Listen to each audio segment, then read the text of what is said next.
Today we have a session called Masterclass with Brillante Mendoza. We first call upon Sri Mendoza sir and Sri Ghosh sir to come here at the stage. We'll first felicitate them. Sir, please come.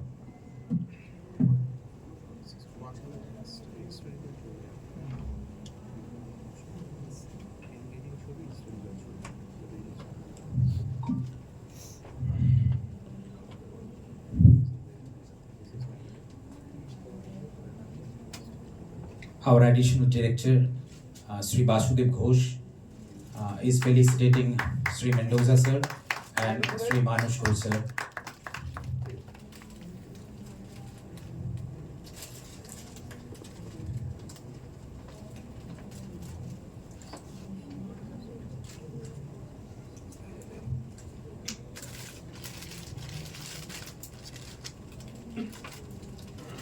Now I hand over the mic to Sri Ghosh sir for the rest of the program.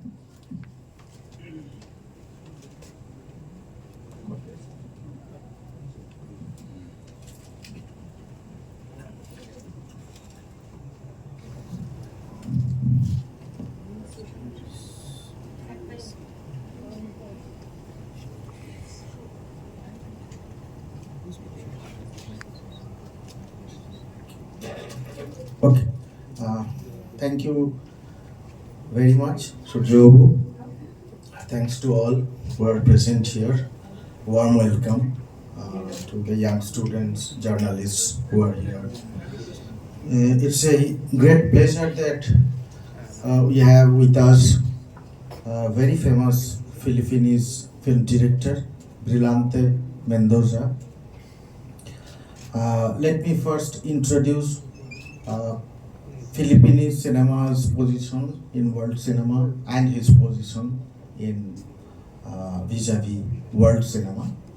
You know that the focus of cinema, particularly art cinema, was shifting since 1960s. First, Latin American cinema, they came into forefront and they outsmart European cinema, American cinema. Then from 1980s, there was a rise of new Asian cinema in different different regions of Asia. You already knew that Iranian cinema that actually draw the attention all over the world for the last few decades, not since 1980s. So 1980s and 90s were dominated by New Asian cinema, mainly from West Asia and eastern part of Asia. But in the new millennium, the focus once again shifted from East Asia to Southeast Asia through independent cinema, independent filmmaking by new Taiwanese and Filipino filmmakers. Also, Vietnam came and joined that rally. So, in today's world cinema scenario, if you carefully watch how international film festivals are going on and which films are, drawing attention of global audience, the focus is now Southeast Asian cinema. We are, of course, as a South Asian filmmaking country and for whole Asia, we are proud of the Thai and Filipino filmmaking, which actually where they have been winning awards, they have been drawing attention in most European and American film festivals, very renowned film festivals. Here with us, Brillante Mendoza. His film, you have already watched his film, The Execution of P or Kinate, in 2009. That film won Best Director, Palme d'Or, as Best Director, and that was the first case that a Philippines film director won Palme d'Or in Cannes. Most of his films, were nominated in three big film festivals: Cannes, Berlin, and Venice. Throughout his career, in 1922, his another film, that is Gensan Punch, that was awarded in Busan Film Festival. In South Korea, Busan Film Festival is now in the world scenario is competing the European big film festivals for several years. He has a long career. First, before the coming of Philippines independent cinema in the new millennium, he worked in industry as executive producer since 1985, and in 2005 his film in his own direction came out, The Mature and Kalelda or Soumyajit. It was 2005. Since 2005, he was making very important films. He has been not empty. People watched his films, even 5 hour long films. Love Diaz is famous for making very long duration films. And also in Mendoza's, we are happy that another very important master of Filipino cinema is visiting us this year, Brillante Mendoza. We have watched some of his films. Last night I went back home and I managed to watch The Grandmother, and it was a really touching films. I have in my mind many questions about his filmmaking style, and his cinematography, particularly in his films.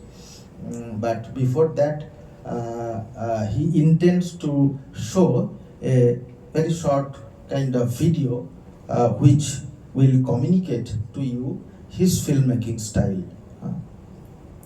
which is about his own filmmaking style. So let us first watch the video, then we will go to his deliberation and question answers. Okay, thank you. There's professional and non-professional actors in most of my films, but normally the lead characters, except for a few, are really professional actors, meaning they do mainstream movies. They're quite known also in my country. So it's doubly challenging because people recognize them. And when you put them in a situation, for instance, in the middle of the street, people recognize them and people tend to look at them. So that's the challenging part, because we don't want people looking at the actor while the camera is grinding. So, so yeah, should we watch? Okay, we can watch. Yeah, because I think you'll have a better idea of what I'm talking about once you see. Because here you will see the actual shoot.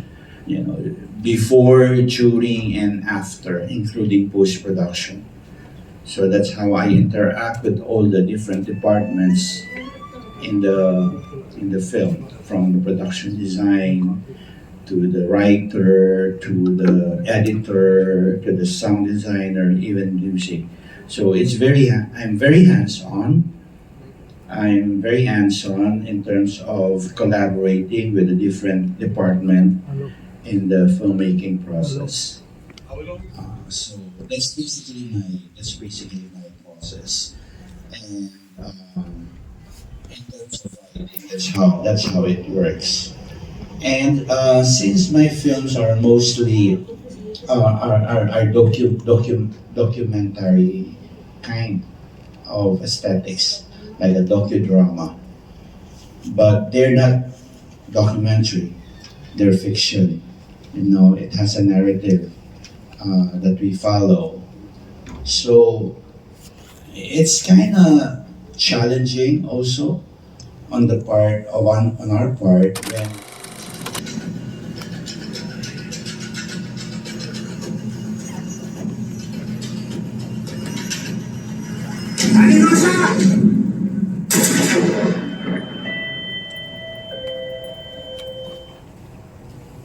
Ang found story is full of thought. Ang galing sa aking mentor na si Armando Lau. Siya yung founder ng found story.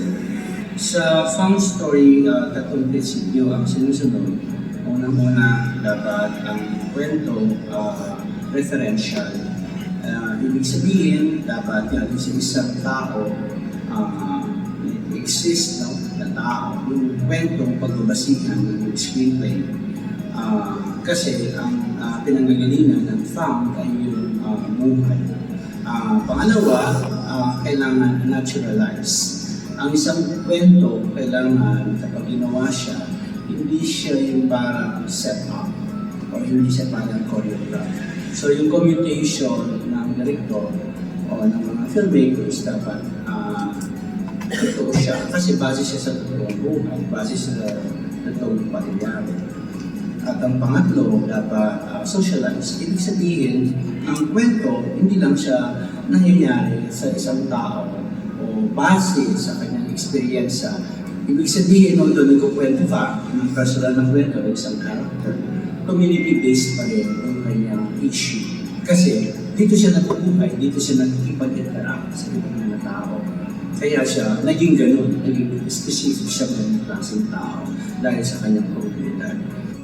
4 years ago before I did this film, may nakilala ako isang tao na na-involved sa ganitong klaseng situation and I thought it was interesting story kasi ang daming pwedeng sabihin ng kwento niya, hindi lang sa personal na kwento, kundi kwento ng bayan, kwento ng mga Filipino especially, lalo-lalo na sa ganitong klaseng class.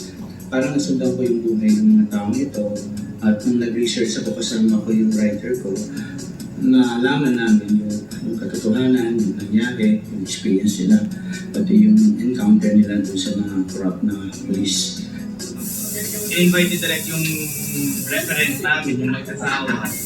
Then doon na nag-take off yun. So after nung yung interview, kinalikan sila doon sa Quezon City para makita yung lugar nila, kung saan sila nakatira, ano yung environment na ginagalawan nila. Ang pamilya nito ay binubuo ni Uli Diaz, ni Jackie Jose, ni Andy, ni John, saka si Felix, okay? And then we have a group of mga police, no? Ito si Baron, si Mon, they are portraying a certain kind of group of people. So happen na mahirap sila. And kailangan malaman natin ang community nila para may present natin at may makita natin kung ano ang pangalan nito. Kaya lang, artista kayo. May tendency i-acting nyo, may tendency gawin nyo, may tendency pag-aralan nyo. So yun ang importante. Pag-aralan natin na pag-mukha siya ang totoo, na hindi kayo nagkukuha kung maarte. Paano ito gagawin? Paano ito nangyayari? Na mapuportray yung realistic pa rin at the same time ang kanyang performance. Importante una siguro maniwala siya sa kanyang ginagawa o sa kanyang character na hindi siya yun. Kundi yung character lang na pinuportray niya. At the same time, paano mo gagawin na maniniwala ka sa isang character? Paano mo makikilala ang isang character? Kailangan buhayin na siya. Kailangan magkaroon ka ng immersion. Kailangan alamin mo ang buhay niya na nangyayari talaga sa kanyang paligid, paano siya makipag-interact sa kanyang family, sa kanyang community, sa kanyang personal na buhay. We're here for, to immerse our characters. We're doing character work. I guess it's yung police station para sa immersion, para familiarize yung place. Dahil most of our scenes dito gagawin.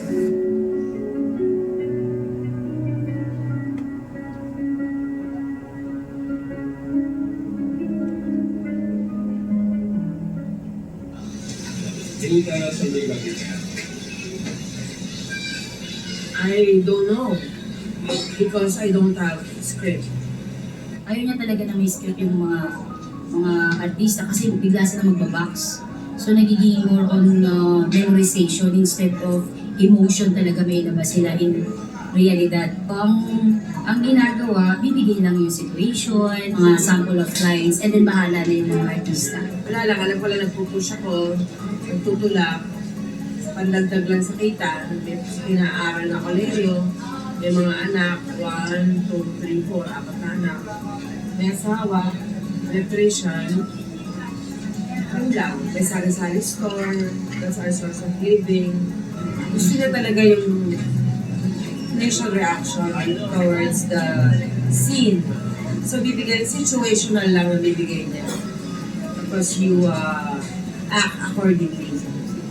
Kasi ayaw niya ng acting. Gusto niya kung ano lang yung maisip mo on that particular situation. Instinct lang ang gusto niya pagkanahin. No acting requirements. I have a question about the abundance of female actresses here at the fest. Why did you select Jacqueline Jose for Ma Rosa? She was the film. I mean, have you seen the performance she gave? She broke my heart. Everybody, actually. At the end of that movie, that vision that she has and her reaction to it while she's eating those 4 white balls. Bottom line, that's a big time leading role. We found her to be a wonderful, wonderful leading actress, a master of her skills, regardless of what the rules are in this festival. It was not a supporting character. It was an absolutely beautiful, beautiful performance for a lead actress. That's why she got it. But behind that, yung acting nila, yung performance nila, it matters yung attitude. Kasi yung behind the scene, how they deal with the role, how they deal with the production staff, importante yun sa akin. Kasi ang paggawa ng pelikula is a teamwork, no? Hindi pwedeng director lang. Ang director, ito yung tinatawag natin captain of the ship. Pero ibig sabihin, hindi mo na mapapaanda ng ship kung mag-isa ka lang. So kailangan mo ng tao, kailangan mo ng artista, kailangan mo ng staff, kailangan mo ng crew. So collaborative effort yung paggawa ng pelikula. Kaya importante, yung pag-uugali ng bawat isa sa isang production, para sa akin, it really matters. Natin 18 to 35, isa camera, puro sa kayo isa sa akin, puro yun lang. Tapos yung isa parati lang na yung white. Kasi yung white, ang tightest lang natin, 35mm. Pag kasi namin na rin mas tight na natin dyan tayo. Huwag na tayo magpalit ng ibat kasi sa sinihan. Masyadong dirty yung sakit sa ulo. Ang gusto ko doon sa cinematography, tinatawag ko dito sa aesthetics na found cinematography, para siyang documentary. Kumbaga tinatanggal ko yung glamour side ng cinematography. Parang sinishoot mo yung, pinifilm mo yung katotohanan yung nangyayari sa paligid, the way how you see it. Hindi yung parang glamour o masyadong maraming embellishment. I don't go for that.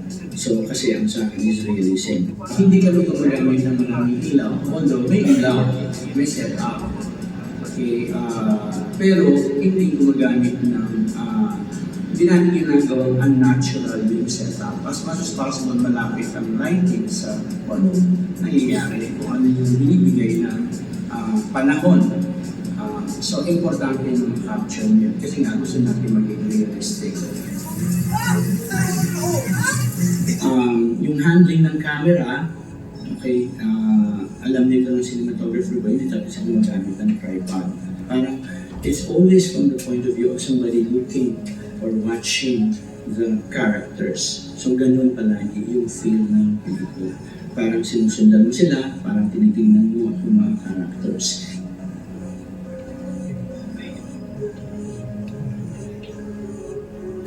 Okay, nandito tayo ngayon sa bahay ni Rosa. Sineset up natin ngayon. Ika.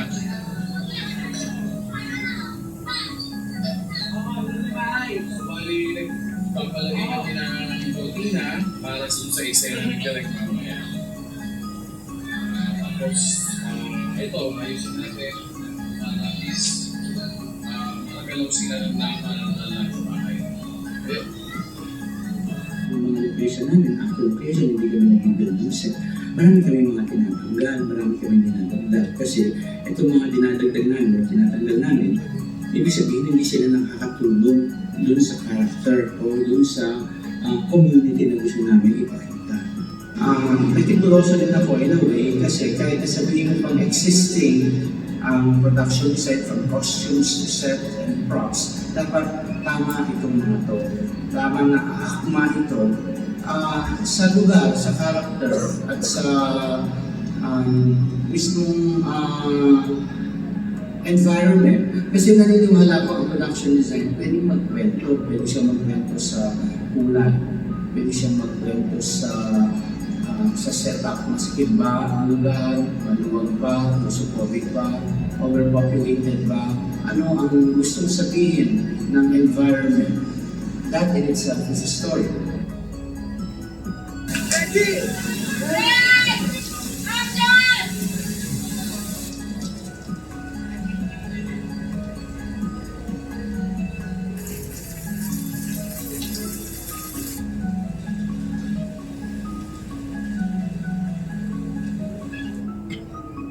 Sa production design, ang gusto natin mangyari ay yung makita yung character din. Binibisa natin ang mga character para maging malapit sila sa character sa totoong buhay.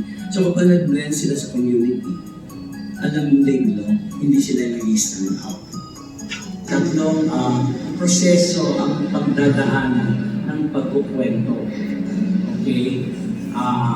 Sa story development, sa direction, sa production, and then finally yung sa editing. So, sa editing, napaka-importante because yun na yung final process ng storytelling. Usually, yung editing, assemble lang. Yung sa found editing, storytelling talaga siya. Hindi siya yung basta kung ano yung nasa script, yun ay susundan. Pwede kang mag-transpose from one scene kung kailangan siyang kung mapaaga ba siya o mapalate ba siya para magkaroon ng moment, pwede mo siya i-transpose. Kung ang writer nag-research, tapos sa kaso nagsulat, ang editor, yun yung mga footages. Kailangan manoor niya lahat yun. Yun na yung research niya. And then, he will tell the story again based dun sa mga nakita niya footages. Okay, sa editing kasi, yung tinatawag nating found editing. Okay, importante sa akin yung hooking. Ibig sabihin kapag nanonood ka ng pelikula, parang hindi siya cutty. Depende kasi sa kinukwento mo. Kasi depende din sa mood na in-evoke kung gusto mo i-evoke dun sa eksena. Kung ang eksena hindi niya kailangan i-cut kahit na nakakatalikod ang character, huwag mo siya i-cut kasi hindi ka naman after dun sa makita mo yung mukha ng character, kundi after ka dun sa situation, dun sa isang eksena. So there are a lot of times ang eksena, ang scene, mahaba talaga. Dito, we follow the character. So hindi mo kailangan na mag-cut just to have a reverse shot.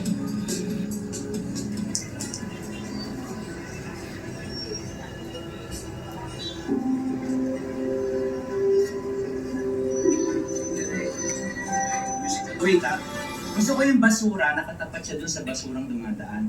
Sa truck ng basura. Aling Rosa, tabingin ko, may basura ka dyan. So dapat medyo prominent yung yung sumigaw para tumingin.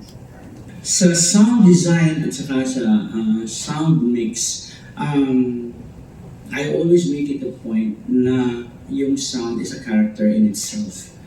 Kasi gusto ko maramdaman at marinig yung lugar kung saan man nangyayari ang kwento. Ma'am, kulang po ako ng 25 cents. Ayoko! Ay ma'am, na-short lang po sa barya. Grocery sound. Oo. Parang ambient. Pataas. A lot of times, kapag nanonood tayo ng pelikula, tinatanggal yung sound, yung environment. So, naririnig mo lang yung boses ng mga artista o ng mga character, which I don't agree. Okay, kasi lalo kapag nasa Pilipinas, kaya maingay talaga dito sa atin, di ba? Part yun ng character natin eh. Part yun ng pagkatao natin bilang Pilipino. So dapat makapture yun. So hindi ko tinatanggal yung ingay, yung sound.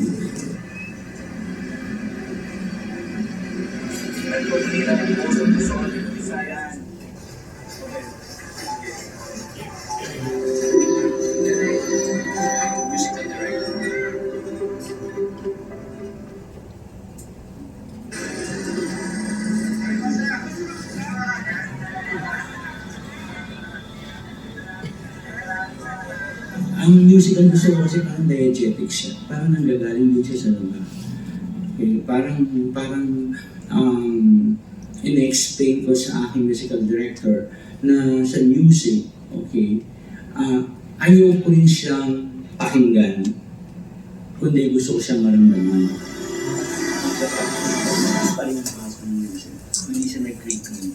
Gusto namin, ano pa siya. Kasi ang gusto ko, naririnig natin pa rin yung usapan ng mga tao. Ano sa amin, basura ka dyan? Ang pay naman, hi! Yung gano'n. Iba-ibang level ng mga tao. Then, dahan-dahan na siya pumapasok. May natural kasing swelling yung music. Tapos, ang problema sa music ko, kung hindi siya, is, mangyari pa, kaya medyo annoying. So, siguro kung imbis na, Gagaling siya. Gagaling siya. Kahit ang creepy siya. Dahil tumatama siya dun sa mataas na. yes. Parang ang taas na kagad. Pero actually, creeping in na kayo. So siguro, kung parang gumagano siya tapos pagdating na doon Yung high part ko, na high part din. So yung music, dapat nag-a-add siya dun sa mood. Nag-a-add siya dun sa gusto mong mood dun sa scene. Hindi yung parang nag-aagaw siya ng pansin. There are times na minsan ang nagaganda ng music, so you just listen to the music and you don't watch the scene anymore. So dapat ang music, kumbaga, kasama siya doon sa eksena. A lot of times nga kina-counter ko ang eksena. Kapag ang eksena, dramatic na siya. Parang hindi mo na kailangan ng music. Okay? Kapag ang eksena, hindi naman siya dramatic enough, so doon ko talaga siya nilalagyan ng music. Kasi parang meron akong kailangan na ma-evoke na emotion doon sa eksena. Sa grading kasi, I talk to my cinematographer. So ito yung gusto kong mood, ito yung gusto kong feel. So kahit na umuulan, ang gusto ko parang ang feeling mo mainit, humid. Pagpasok nila sa loob ng bahay, pinapawisan pa rin sila. So dapat, pag overall, kapag nakita mo yung pelikula, kapag pinanood mo siya, parang it's warm. Kasi, bakit? Kasi nasa Pilipinas tayo. Sa grading, mas maramdaman mo yung lugar. Sometimes yung lugar, hindi nga sa pleasing with the eyes eh. Pero gusto kong ma-capture yun. Kasi yun yung katotohanan, yun yung reality.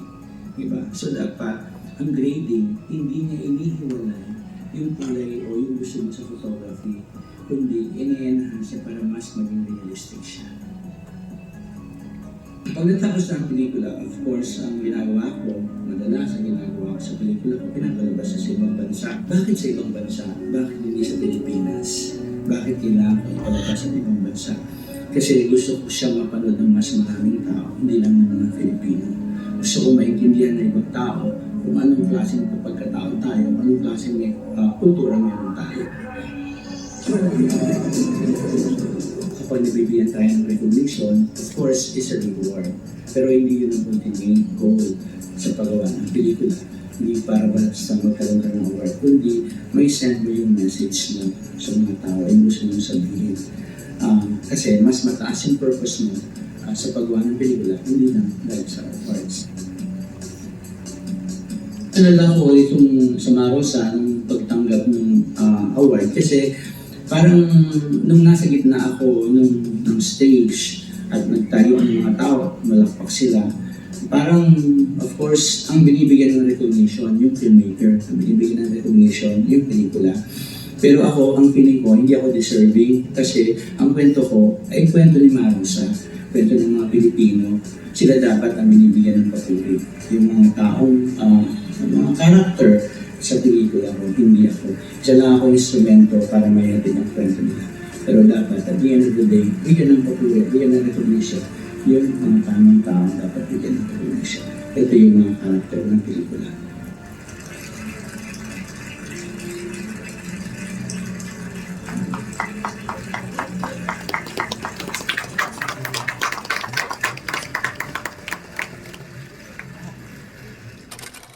You have questions in your mind. On behalf of you, I just start with a question of mine. In many of your films, mostly, that your camera follows the principal character mostly and develops the character along with the environment. So, and that builds up the documentary realism in your film. What is your instruction to your cinematographer when? Well, normally I would tell my cinematographer what to do, and I just let my actors do their thing without thinking of the camera, where to if I don't want them to favor the camera just for the sake of looking at the camera. In a normal situation, of course, most of the time we do blocking, for the camera and for the actors, right? But I don't normally do that. I don't do blocking for my actors. I just tell them to give them the situation, and I have a different instruction for the cinematographer. So my actors doesn't need to know where my camera is. So the camera has its own way of doing and positioning his camera, and the actors, they just have to do what they need to do, or how whatever they feel in that specific situation. Because maybe you heard one of the actors saying that they don't really know what's the story. They only know their character or what to do, and most of the time are given instructions on the spot on the set. So they just come on the set without knowing what's still gonna happen, and I would give them the situation. So that's my process. Do you have any question in your mind, please? He's a documentary filmmaker, Joshi Joseph. He made several important documentaries. Please, go on. Yeah, you can just. I think I can hear you. You can just. Yeah. So I have 2-3 questions. I will start with one. I saw your film Marvosa, and so how many of them, other than the main actors, how many of them are from the real life situation, and how many of them are actors? I really wouldn't know exactly, but say for instance, most of the policemen are professional actors. Those who don't have lines are not professional, and in the family actually is composed of also all professional actors. They're quite popular also in the Philippines, but I make them look like real people, like in terms of costumes, makeup, and everything, and production design. So the non-professional are mostly the extras, are mostly those one with not big parts. But sometimes I try to merge them, the professional and non-professional. You can't really tell them. You can't really tell them which one. I mean, I have to watch the film again to see. Oh, that's professional. It's not. No, that's a great blending. So none of these actors, professional or otherwise, they do not know the complete scripts. They do not know the story. No. I only provide the script with my staff, because we have to do of course, production details, like all the requirements and all the shoot. So normally during pre-production, I have I will discuss with my assistant directors, with my production managers, and of course with my DOP, all the requirements, like for instance, all the night scenes, they have to know that in advance, like you've seen here, the special effects. So we have rain effects here, because during the time when we were filming it, it's quite rainy in the Philippines, but you cannot really predict the rainy season. So what we did, just to make sure we have the right continuity, if it rains, then we can use the rain. If it doesn't rain, then we will use our special effects, and we don't need to pack up the shoot. So, how do you then maintain the continuity emotionally of the character? Well, in the sense, if you are not taking your actor into confidence, I'm not saying it is required. You have proven it, and this Marosa is. I mean, it just bowled me over. I'm not really concerned about continuity because, especially especially in my earlier works, I shoot chronologically. When I say chronologically, as the script progresses, so in a way, the actors are also informed about the story because they flow along with the story, how it develops, but they don't know the destiny, the final destiny of the character.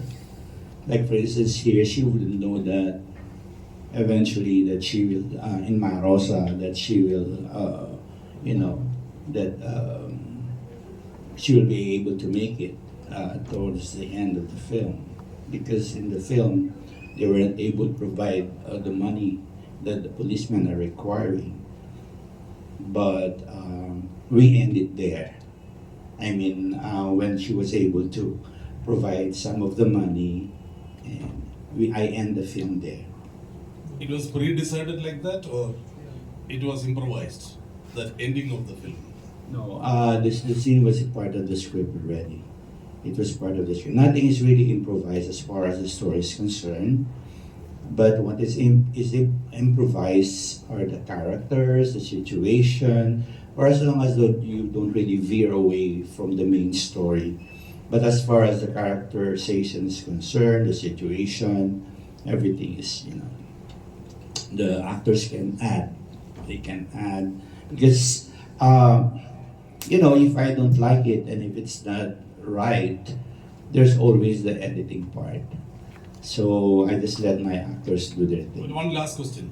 Have you used multiple cameras or you use only one camera? I used to, nowadays I use two to three cameras, but here, because most of the shots are continuous shot, I only use one main camera, but there are other cameras planted, just in case, because especially the long scenes, the camera will be seen, so I cannot use the other camera angle. So what I do with the other camera angle, because if the situation is like spontaneous and it's like a long take, and it's only focused on the main character, there are other people as well.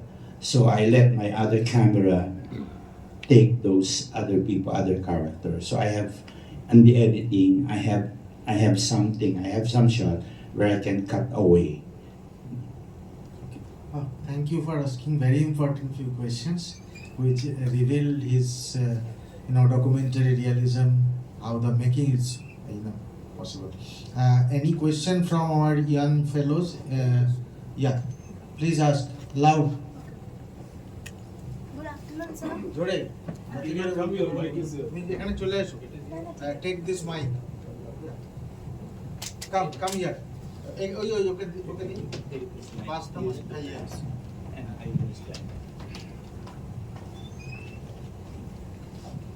Good afternoon, sir.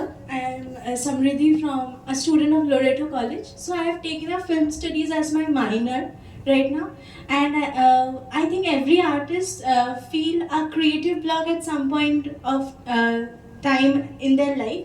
So my question is to you is that how do you overcome the creative block, or what do you do to, like, what do you suggest others to do? So, Well, if you have creative block, then just go with the process. I think that's part of the process, part of the life of any artist. You cannot be, the whole time in your art. I think it's also needed sometimes to have that kind of block, or sometimes you cannot think right. So just go with the flow and just go with the process and wait until the time where you are inspired again.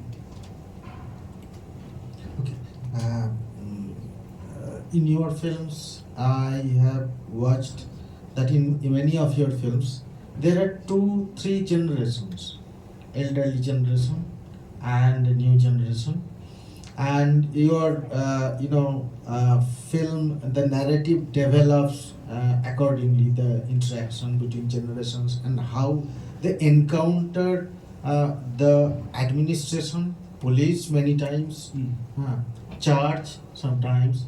Now, how do you conceive this kind of characters and the generational dynamics vis-a-vis the institutions? Well, I think since most of the stories that I choose are very have societal issues and problems, it goes hand in hand with how they encounter and how they resolve whatever problem they have in their life. Because I think as an individual, as an individual, we always have that issue, not only with our family, but most of the time with institutions.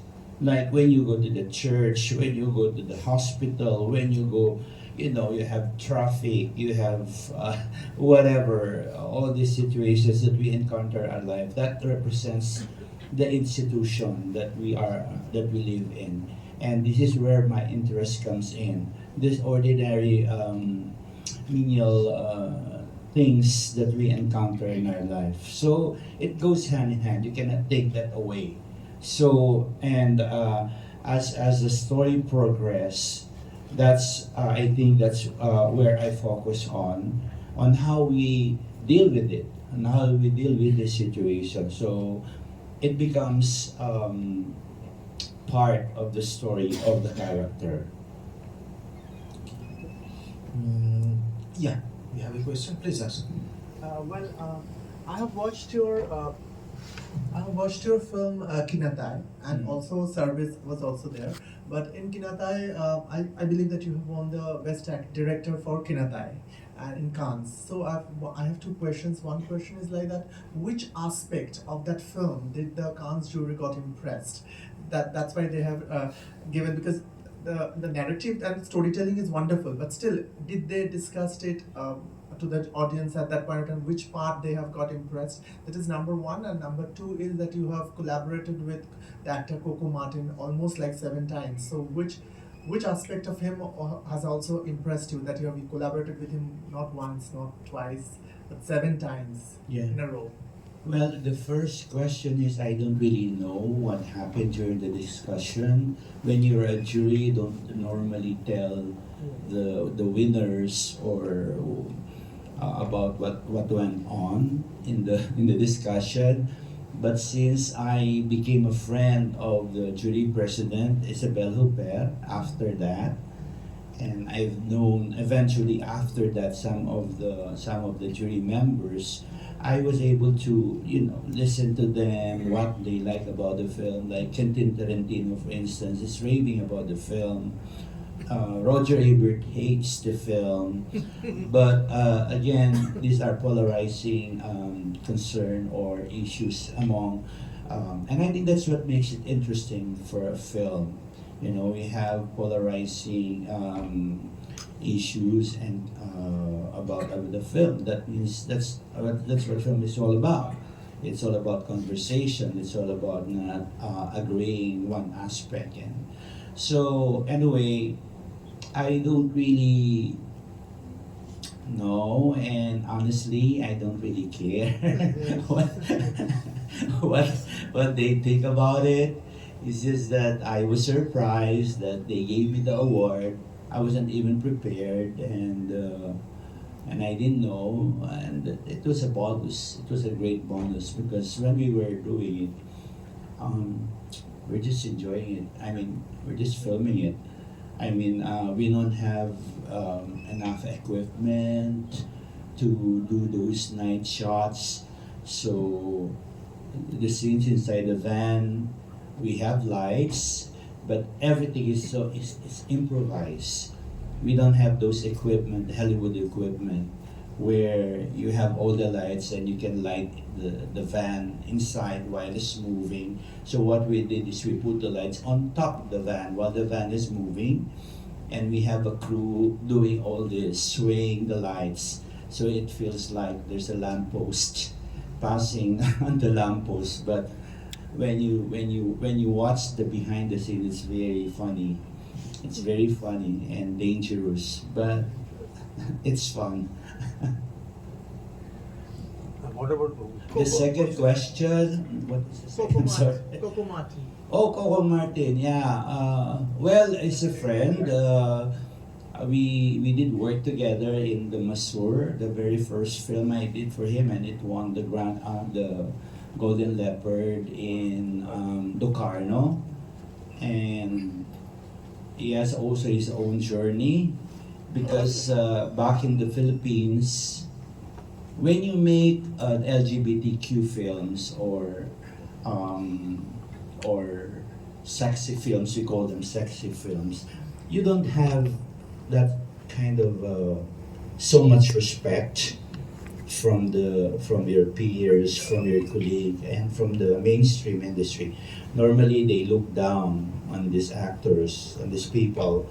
Even like if we did not probably win the Golden Leopard in Locarno, I mean we're nothing. Like, nobody will even notice our film. It's just existed. But just because we won, everybody started, are curious to watch the film. But Coco Martin's journey is different. He has his own interesting journey. Now he's the most famous actor in the entire Philippines, and his TV shows have consistently had the highest rating in the history of Philippine television. So, but it took him like several years, 5 years, after he became known in the Philippines, after we did all these independent films from Kinatay, Service, The Masur, Slingshot, Tirador, and while we're doing this film, it started to get noticed by the mainstream. So, and probably they saw the talent in him, and eventually took him in the mainstream. But mainstream, like in India, it's a totally different story from doing independent film. So that's why, in a way, it became like a different route on his career, and mine, I stayed to where I'm comfortable doing films, which is independent. And have you shown the Masur in the Berlinale Film Festival? Because as you said that queer films are not being welcomed in other festivals, but I believe that Berlinale is very tolerant about these films and they really indulge. That was my first feature. My first feature, the very first feature I did with Coco, that was in 2005. It was shown in Locarno. So, yeah. And after that, it went to 35, 40 different festivals around the world. Okay, thank you. What is your name? My name is Sandeep. Sandeep, what do you do? I work as an assistant director for films in Kolkata. Okay, thank you. Thank you so much for your questions. Thank you. Yeah. Sir, in your film Service, in the very first sequence, the little character, the little boy, saw his elder sister changing the dress.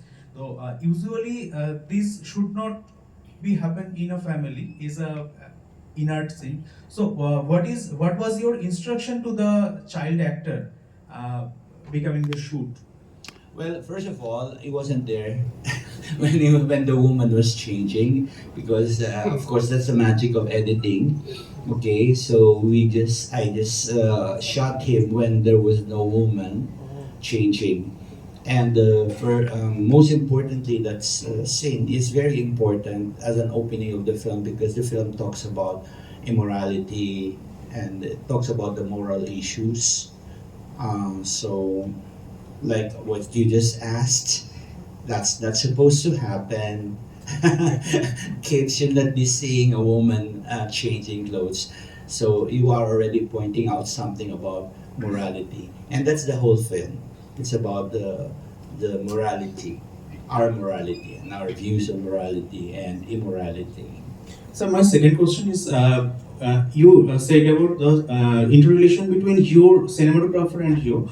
So what was your instruction with the editor? As your film looks so organic in cinematic style, so news-based cinematographic style. So after post-production, the end product looks like as if pre-prepared in the post-production or improvised in the editing stage.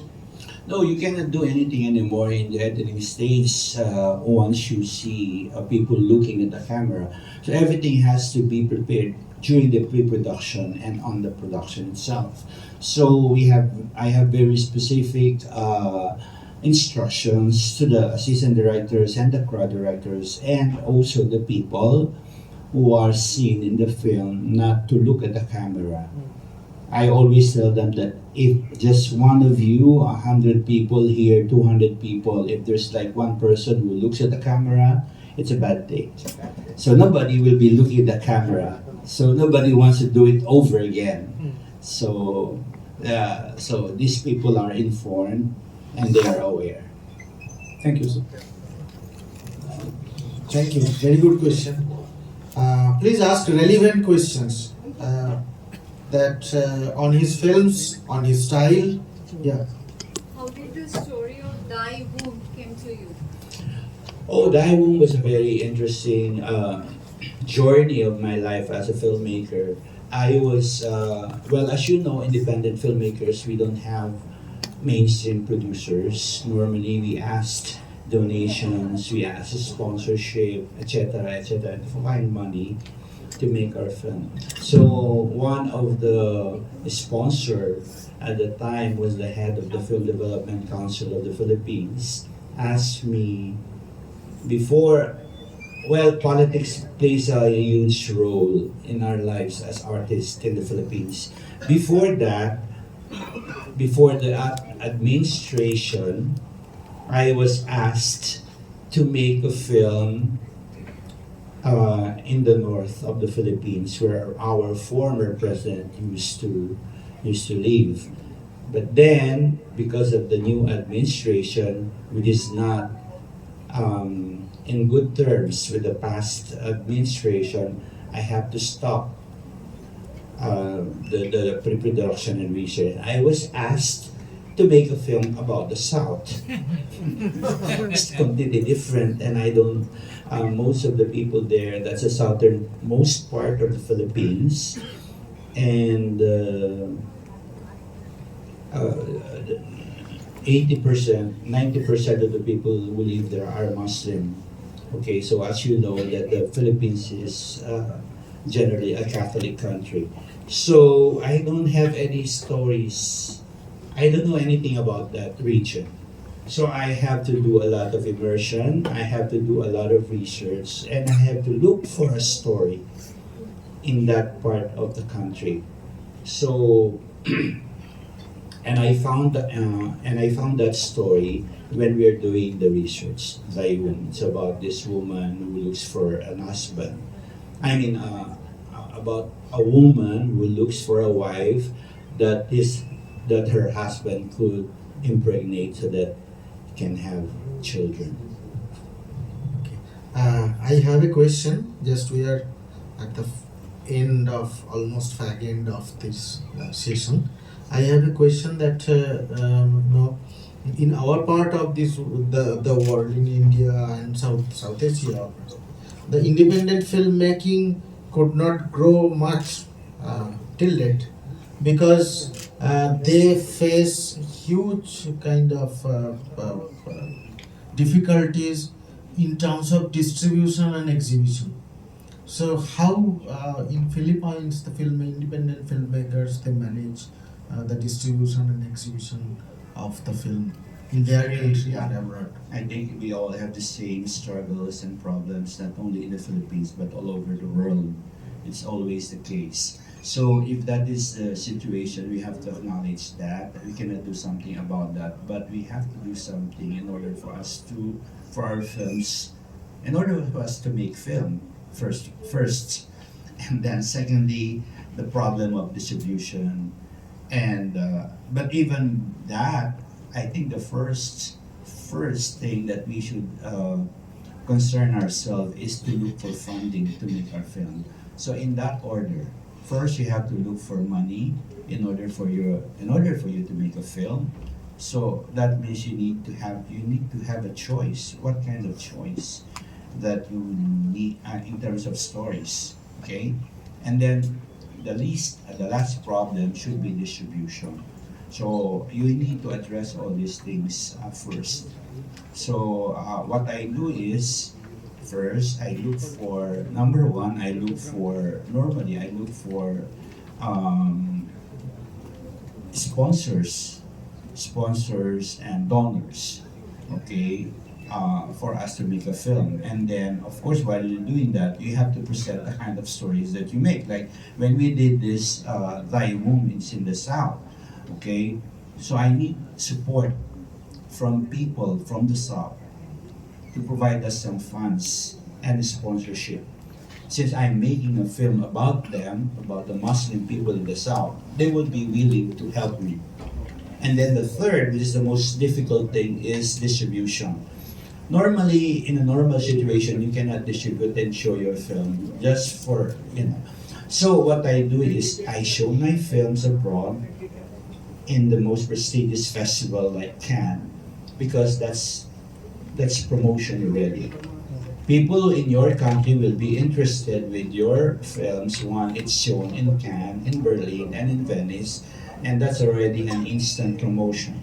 So when you get to show your film back to your country, you can get distribution and you can get to have people watch your film, especially nowadays with the social media. You can easily do that. So that's how I do it. But of course, not every time I am successful. Okay, there will be times that you cannot have that. No donors will or sponsor will help you. There will be times that even if you get the award, if your film is quite controversial, you don't have, you cannot show it because back home there's censorship. Back home there's, it has to go through censorship. Is there any other question? If anyone, yes. Can you tell us about your favorite directors? Sorry. Favorite directors. Favorite directors. Honestly, there are very few directors in the Philippines that I know. I've known, for instance, Lino Broca and Ismael Bernal. They're directors in the 70s and 80s. And growing up, I grew up with their films, so I'm exposed with their filmmaking style. But when I started making films, that's when I got exposed to world cinema directors. I appreciate the works of the Darden brothers very much, and of course the Iranian filmmakers are also very good. Yes, please. Sir, I have seen your film service yesterday, just sitting beside to you.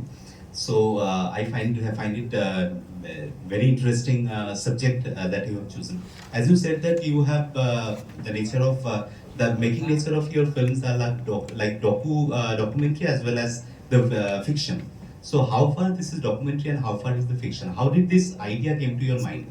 Because as you said, with the and also I will add something. like as you said that there is censorship issues and also concerns, and I have seen there are a couple of scenes which is like in our country it will be deleted.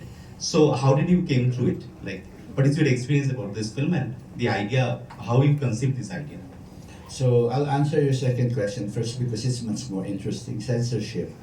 I think among the countries in Asia, I think we're the least somehow strict in terms of censorship. So if our film, that film cannot be shown in the Philippines, in public cinema, it has to be cut. Those scenes they have to remove them.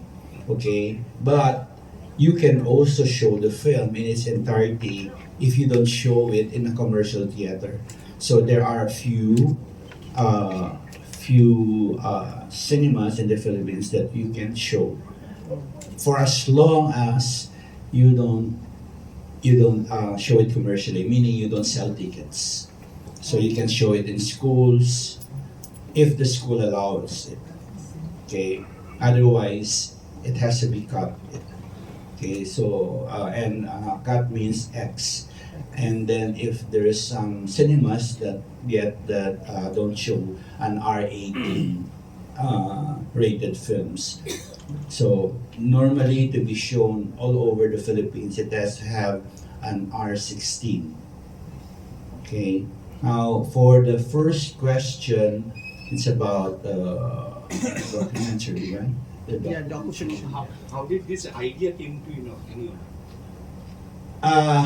That's where the Found Story School of Thought came in.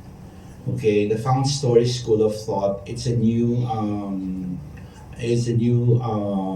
aesthetics in filmmaking that we developed back in the Philippines. I have a mentor, which I mentioned a while ago, Armando Lao, because before this generation, we used to have 35mm, and at that time it was really extremely expensive to make a film. So not everyone can make a film at that time. Unlike now, you can make a film through your cell phone, so it's very accessible. So we developed that school of thought, the Found Story School of Thought, where you don't need to hire, number one, so much lights, okay, for the camera. So you don't need to. In the past, we used to rent a lot of lights to light the scene, but here in Found Story or in the documentary style, you don't need to light the whole room. Okay, so you can use the existing light and it will look natural. Okay, and of course that goes with the actors. Okay, you don't need to pay 1,000 extras to make a scene. You can just like put the non-famous or not so famous actor in a scene, and then the camera follows the actor, and you can save a lot too. So in terms of costume, you don't need to buy special kind of costume. So you can buy second-hand costume for the actors. So in other words, it makes it real. By making it real, you save a lot of money. Because whenever we make a film, of course, you have famous actors that you need to pay so much. You need to pay for the location, you need to pay for the lights, for the cameras, etc., etc. But here in Found, you can do all these things for as long as you know how to manage it and how to put them together. So that's how it was developed. Thank you so much for asking so many questions, important questions. Thanks to all, and thank you. Thank you, Mr. Brillante Mendoza, for his presence here. And it has been a wonderful session, but we have to conclude at a time. At some time we have to conclude, and this is time to conclude. Thank you.